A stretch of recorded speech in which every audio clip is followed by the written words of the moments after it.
tidak pernah putus. Maka dia bilang, tanya kepada Allah, surga mana saya tempati nanti dengan ibadah saya yang 500 tahun. Karena yang saya sampaikan kepada Allah, ya Allah adalah tahu sudah bertanya. Dia sudah ibadah 500 tahun.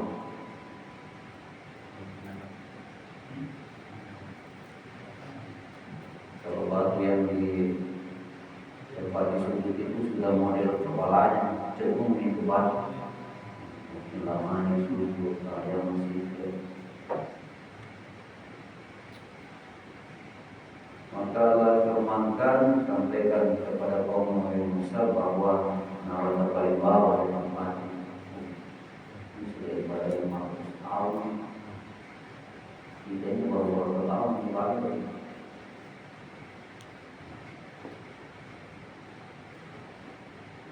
Ketika disampaikan ini, oleh kaumku, ini ada di jawabannya. Katanya, kau neraka paling bawah tempat. Nah, itu yang jawabannya tidak sesuai. Ibadah sudah 500 tahun.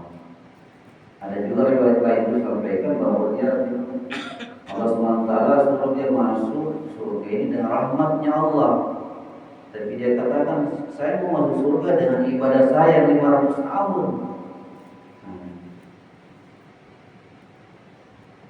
Ternyata itu dia paksakan bahwa dia mau masuk surga dari ibadahnya 500 tahun. Setelah itu satu biji mata ditimbang dengan ibadahnya 500 tahun, lebih berat itu mata sebelah. Nikmat Allah yang sebelah mata itu. Mata yang sebelah itu ditimbang dengan ibadahnya 500 tahun, lebih berat itu biji mata. Maknanya kata ulama, kita ini masuk surga bukan dengan amal kita, tapi dengan rahmat Allah Subhanahu wa taala. Penasar kalau kita di bumi kaum masih Allah, rahmatnya Allah Subhanahu wa taala. Tetapi kata ulama, rahmat Allah Subhanahu wa taala itu bergantung kepada amal. Semakin banyak amal kita buat, semakin peluang kita dirahmati Allah Subhanahu wa taala. Jadi jangan kita bilang, jangan minta rahmat karena rahmat Allah. Semakin banyak amal kita, semakin banyak peluang kita dirahmati Allah Subhanahu wa taala. Jadi dilanjutkan kisah yang pertama itu, ketika dia dapat jawaban firman Allah SWT, kau neraka paling bawah, apa langsung dikiranya, baik wahai Musa, saya sudah terima keputusan Allah Subhanahu wa taala. Kalau orang Jawa bilang sudah lego, saya terima. Jadi kata ulama itu maknanya itu, kalau ada ujian dari Allah, terima saja dulu, jangan langsung ngamuk-ngamuk, kenapa saya dikasih begini ya Allah, kenapa saya sudah ibadah ini, kenapa dikasih begini, saya sudah sholat, saya sudah naik, kenapa begini. Tapi kalau ada ujian Allah Ta'ala datang, langsung kita terima itu. Terima itu. Oh. Dengan lego. Yang bisa saya terima. Tapi ada juga permintaan saya. Nah, ada syarat. Nah, setelah kita terima ujian, baru bicara solusi. Nah, begitu. Jangan juga diam-diam. Ada diam. Ada solusi. Kita cari solusinya itu masalah. Jadi ini kaumnya Nabi Musa, saya terima itu keputusan, tapi ada syaratnya. Sampaikan kepada Allah. Sampaikan kepada Musa bahwa saya terima itu keputusannya, saya dimasukkan ke neraka, tapi syaratnya besarkan badan saya sebesar pintu neraka, supaya nanti cukuplah saya masuk neraka, tidak ada lagi orang masuk neraka selain saya, tidak ada lagi masuk, dan sudah full dengan badan saya begitu. Cukup saya. Maksudnya itu saya sudah ibadah ini 500 tahun masih dimasukkan ke neraka, bagaimana yang lain? Dipikirkan kaum-kaum yang lain, ada pikirnya menyelamatkan orang di belakangnya. Jadi langsung Nabi Musa sampaikan kepada Allah, ya Allah, kau katakan sudah terima keputusanmu, tapi dia ada syarat, besarkan badannya sebesar neraka, supaya cukup dia yang masuk neraka, tidak ada lagi masuk neraka selain dia. Langsung ketika ada pikir seperti memikirkan orang lain supaya tidak masuk neraka, langsung Allah rubah keputusannya. Sampaikan wahai Musa kepada kau bahwa dia berada di surga yang paling tinggi. Allah berubah keputusan asbab memikirkan keselamatan orang lain. Ini di zaman kaum Nabi Musa. Bagaimana kalau kita ini umat sekarang memikirkan keadaan saudara kita yang lain? Alhamdulillah kita sudah diberi taufik, hidayah, bisa beribadah, bisa sholat, bisa ngaji, bisa zikir, bisa baca Quran. Bagaimana kita ajak itu orang bisa ngaji, ada orang bisa sholat, ada orang bisa zikir. Ini Allah lebih senang daripada itu. Bahkan ada dalam hadis itu, dalam mutlak hadis, seorang penunggang kuda di tengah padang pasir yang kehilangan kudanya karena dia singgah di suatu pohon, itu kudanya lepas, pergi dengan bekalnya yang ada di kuda itu. Bayangkan di tengah padang pasir, kudanya tidak ada, bekalnya tidak ada lagi, lari, sementara itu hilang. Setelah berputus asa di tengah padang pasir ini, langsung muncul kembali kudanya dengan itu bekal yang ada di atas kudanya. Bagaimana gembiranya? Ini sudah tidak ada harapan hidup lagi karena di tengah padang pasir tidak ada lagi bekal. Tapi langsung muncul kembali kudanya dengan bekalnya. Sampai-sampai dia salah ucap itu. Berterima kasih kepada Tuhan yang bilang saya kau hamba. Terbalik kata sampai dia saking gembiranya. Tapi Allah lebih gembira daripada itu orang yang menerima satu orang yang banyak menghadap kepada dia untuk tobat atas dosa-dosanya. Jadi senang sekali kalau kita bawa itu orang tidak tahu musola, tidak tahu masih kita bawa dia ke sini. Seperti satu orang ibu mencari anaknya yang hilang 10 tahun, bagaimana keadaannya?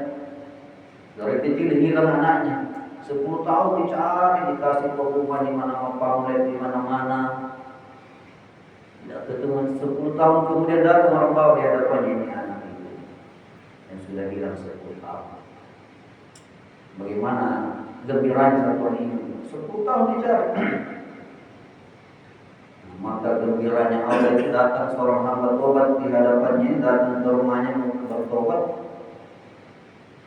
7 kali lipat, bahkan 10 kali lipat gembiranya Allah SWT. Dia gembira kepada siapa? Lebih gembira kepada orang bawah. Satu orang yang dibawa, pasti ibu katakan itu, apa yang kau minta saya memberi kepada orang yang membawa anaknya. Begitu juga kita. Dan hari ini sudah sholat, orang akan sholat ke sini. Allah, bagaimana gembiranya Allah? Gembira kepada orang yang bawa ini. Sudah terbawa orang tobat di sini, langsung kita doa, ya Allah ajak saya seperti ini, pasti Allah kabulkan. Makanya dakwah itu besar sekali kemanfaatnya. Kita mengajar, seperti Pak Munir sini, taruhan itu aja orang ngaji, supaya bisa juga ngaji orang. Kesini itu orang kalau orang Islam yang tidak bisa ngaji, gimana caranya sholat? Rukunnya sholat itu kalau tidak bagus ngajinya, tidak bagus al-fatihahnya, bagaimana diterima sholat? Seperti kita ini awal-awal dakwah di sini masuk di rumah ini, boleh. Allah istinja saja kita tidak tahu. Kalau istinja kita tidak betul, bagaimana wudunya betul? Kalau wudunya tidak betul, bagaimana sholatnya betul? Maka kita hanya orang domestik dulu. Kalau sudah masuk di masjid, insya Allah suasana malaikat itu, suasana malaikat. Kalau di luar sana, suasana setan. Tidak bisa kita orang di luar sana. Tidak bisa diajak orang untuk belajar agama kalau di luar sana. Kalau sudah datang dia ke masjid, insya Allah ada suasana malaikat, ada semangat untuk belajar. Tapi kalau di luar sana, ya susah. Karena di masjid musola itu suasana malaikat di sini. Sini banyak malaikat.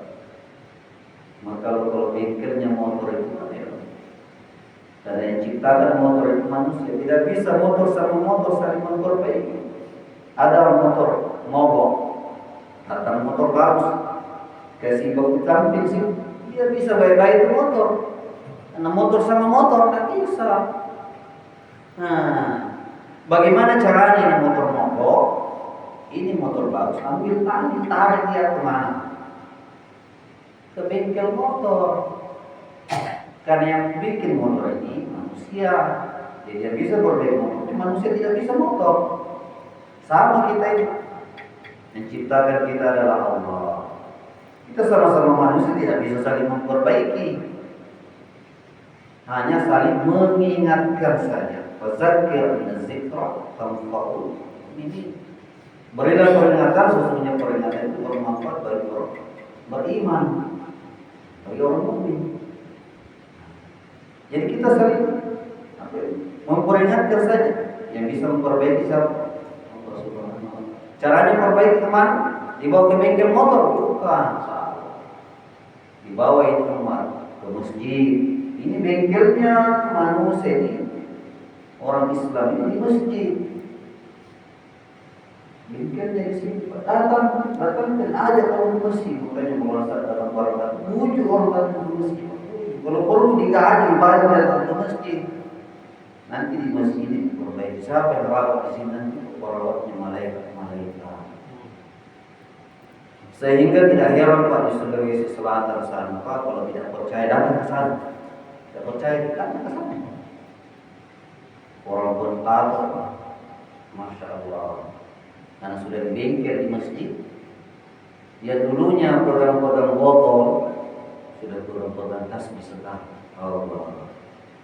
Bahkan karena tahun 2000 mulai di sana, alhamdulillah yang punya tatoan kurung satu badan anaknya saya sudah jadi ulama, jadi ustaz. Sudah ratusan ustaz di daerah sana. Al-Fatihah usaha datang. Kalau tidak percaya datang ke sana. Bagus kalau tidak percaya itu supaya saja kita sana. Jalan-jalan ke Sulawesi Selatan. Sarawak daerah Masamba namanya. Nah, kalau Ustaz Zaid pernah ke sana. Saya kali dulu itu pas dulu itu semua ini salah masuk, saya mungkin di sini. Ternyata sudah di bengkel di masjid.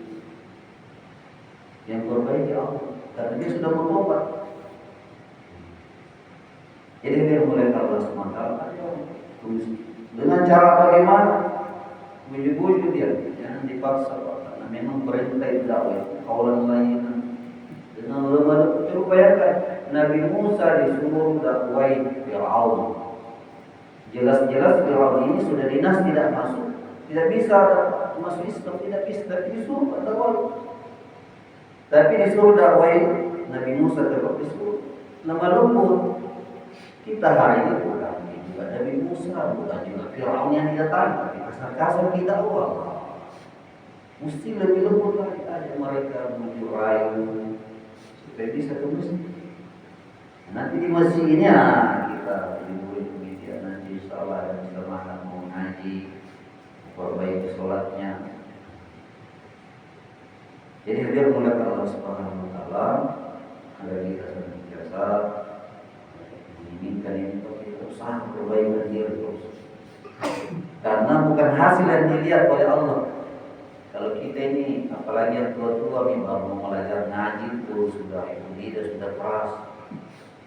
Apalagi Nabi Lampau ini lidahnya orang, maksudnya lidahnya orang Sulawesi sama, besar, syih sama.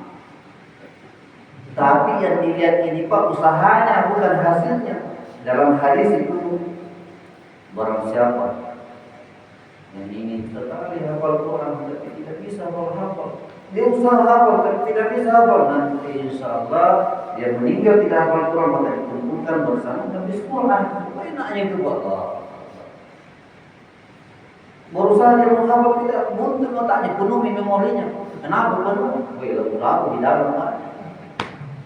Ternyata senang lagu dandu. Hafalannya banyak tapi hafalan lagu ini bagusnya katanya diinstal dulu nih.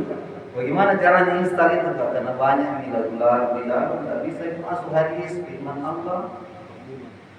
Nah, dia 4 bulan terus dulu supaya tak install itu otaknya. Ya Allah. Ada teman saya dulu di luar Madura. Mujahadahnya dia kalau dengan lagu dangdut. Kalau saya mujahadah saya ada wanita. Dia bilang saya kalau saya tidak ada masalah, tapi kalau lagu dangdut saya dengar. Ternyata memang Rasul sallallahu alaihi wasallam pantas kalau hadis Nabi susah. Allah, tapi alhamdulillah setelah 4 bulan mulai satu memorinya sudah masuk itu hadis Nabi. Kita juga hari ini Pak, kami dari Sulawesi Selatan ini lakukan basic foto pesantren ini. Kami cerita kamu ini yang paling bahasanya paling karocoknya dari Sulawesi Selatan datang di Lampung. Paling di bawah kelasnya ada yang tidak sama SD, ada SMP, paling tinggi SMP. Jadi ini wajar. Tapi harus berusaha itu kami datang di Lampung ini. Kalau bukan usaha dakwah tidak injak Lampung kami Sumatera itu apa kesini? Ya seterusnya ketemu orang kami sini kalau kamu yang dibimbingkan ada motivasi sendiri. Jadi dia mulai kelas kami usaha iman perbaikan diri. Jadi kalau bilang hasil ini lah kelihatan tidak ada hasil ini. Ketika usaha terus perbaiki iman, meninggal dunia nanti dikumpulkan bersama orang sempurna iman. Tapi kalau kita merasa iman kita sudah betul, tidak usahakan yang bahaya, merasa sudah baik. Ini yang bahaya perasaan sudah baik daripada orang lain. Ini bahaya perasaan seperti ini. Kalau kita ini keluar ini selalu bilang ini sudah punya ikutnya masuk terus belajar, belum belajar. Nah, memang itu memang baru belajar. Ini belajar terus sehingga nanti usaha iman tidak sempurna imannya dikumpulkan bersama sempurna. Siapa yang sempurna iman? Para nabi, para sahabat. Dan kita semua ini kumpulkan bersama orang sempurna iman. Nanti insya Allah ini masuk pertemuan ini diadakan di Kota Baru ini untuk kita mendengarkan nasihat-nasihat ulama. Kalau saya katakan itu, kalau saya tahu saya karena saya pernah ke India. Ulama lagi dalam syahadah wa ulama mereka ini tidak disibukkan lagi perkara dunia. Kalau yang saya dengar ini Maulana Sa'ad Damat Barokat ini dari kecil tidak pernah pegang rupiah, tidak pernah dikenalkan dengan rupiah. Dia tidak pernah dikenalkan dengan dunia. Hari-hari itu di masjid di Zamudi itu bicara Allah dari orang, dakwah saja.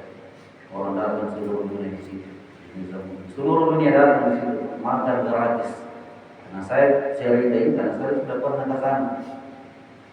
Saudara yang Pak Said itu nanti dia tahun 93 sudah kenal sama saya baru tahun 2000 berapa itu. Kalau ingin ke saya ke sana, udah bersama istri juga. Supaya istri tahu juga bahwa itu salah seperti ini. Kalau kita tidak bawa istri, bahaya juga Pak teman. Selalu cecok kita kalau tidak sepaham dengan istri.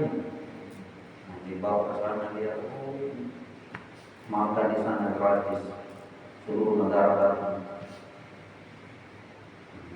Tidak pernah bikin proposal cari dana ke sini tidak. Soal di sini.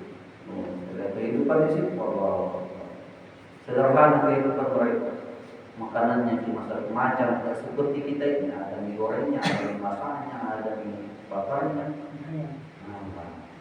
Sana sederhana kuenya satu macam. Bahkan kendaraannya satu macam ada motornya, tapi dalam macam-macam itu merahnya motor mereka. Sederhana kehidupan mereka. Jadi ada ulama ini maksudnya mereka yang datang dari sini ulama-ulama dari mancanegara datang ke Lampung ini. Kalau kata suruh kita dari Jakarta ini Ustaz ini Lampung ke Bandura ini. Dapat pertemuan ini.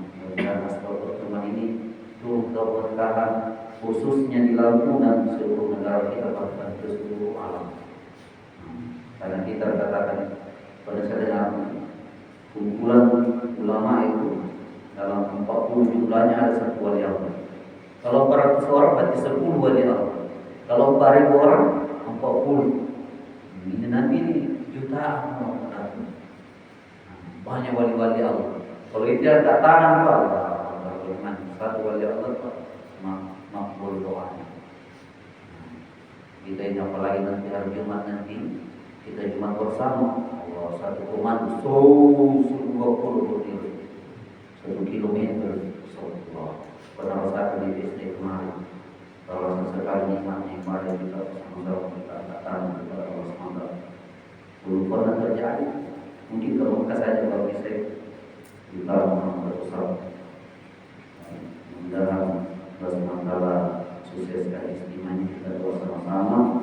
Dan istimanya orang pun Allah sama-sama saling mengajar kita ke sana. Ini bukan pertemuannya orang jauh, orang tablik, tapi pertemuan orang Islam seluruh kita bisa. Benar Allah SWT beri kita topik itu lagi bernilai kita jadikan kami ketahui kita di sana nanti itu bisa memperjuangkan agama yang menghadap ke barat, menghadap ke timur. Nah, kalau kami jelas ke selatan nanti pulang kampung. Kami sudah menghadap menuju ke timur nanti, kami kampung kami ke timur. Saudari, Subhanallah.